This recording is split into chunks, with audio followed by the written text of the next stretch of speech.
100% of आपकी tuition fees cover हो रही है सत्या स्कॉलरशिप प्रोग्राम 2025 में। और इस स्कॉलरशिप के वीडियो में हम यही देखने वाले हैं कि स्कॉलरशिप के लिए कौन-कौन एलिजिबल है। जैसे कि आप स्क्रीन पे देख सकते हो, सीधा मैंने लिख दिया है कि ओनली ऐसे स्टूडेंट जिनका जो क्लास 12th है वो लुधियाना डिस्ट्रिक्ट में से पूरा हुआ है, वही स्टूडेंट्स इस स्कॉलरशिप के लिए एलिजिबल है।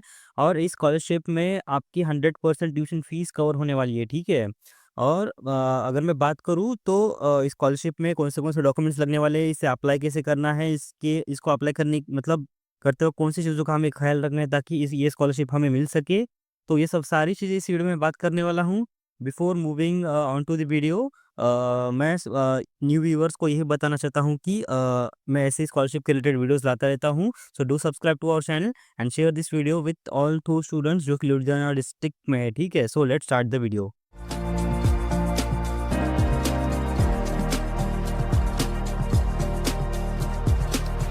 तो मैं अगर बात करूँ तो ये नेहरू सिद्धांत केंद्र जो ट्रस्ट है, वो ट्रस्ट के थ्रू ये स्कॉलरशिप प्रोवाइड की गई है।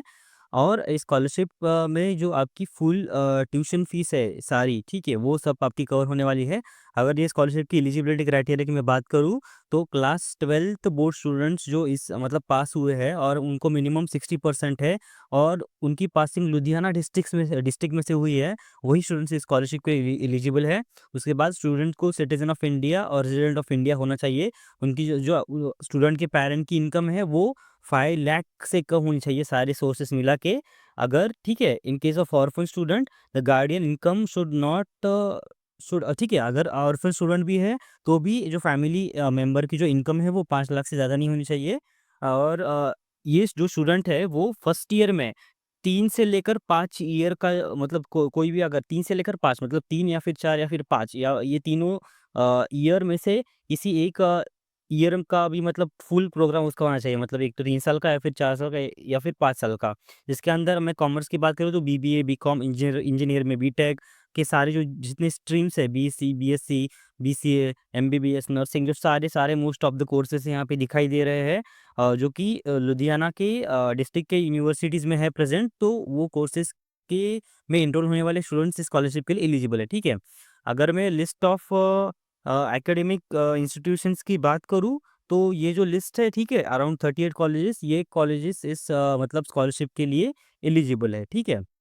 जो गर्ल्स है उनको प्रेफ़रेंस दिया जाएगा, जो एथलीट्स है इंटरनेशनल, स्टेट और या फिर नेशनल लेवल के, या फिर पर्सन विद डिसेबिलिटीज़ या फिर ऑर्फन्स या फिर चिल्ड्रन ऑफ सिंगल पैरेंट जो है, उनको प्रेफ़रेंस दिया जाएगा, ठीक है?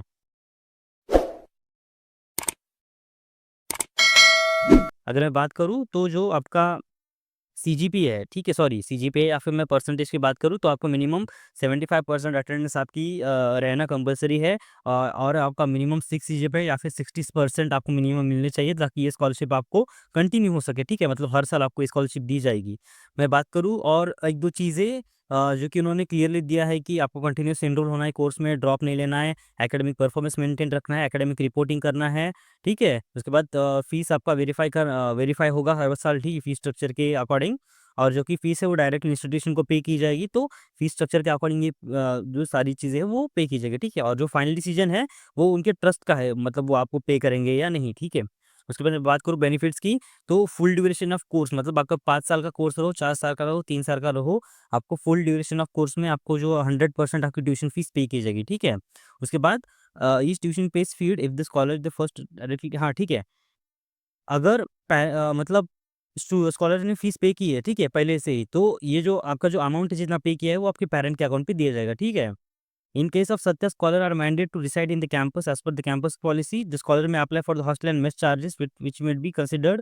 अगर आप हॉस्टल पे रह रहे हो, ठीक है, कंपल्सरी है आपको रहना, ठीक है, as per the campus policy, तो आपका मतलब वो सोच सकते हैं कि आपको एक हॉस्टल की या फिर मेस के चार्जेस वो प्रोवाइड करेंगे या नहीं, ठीक है?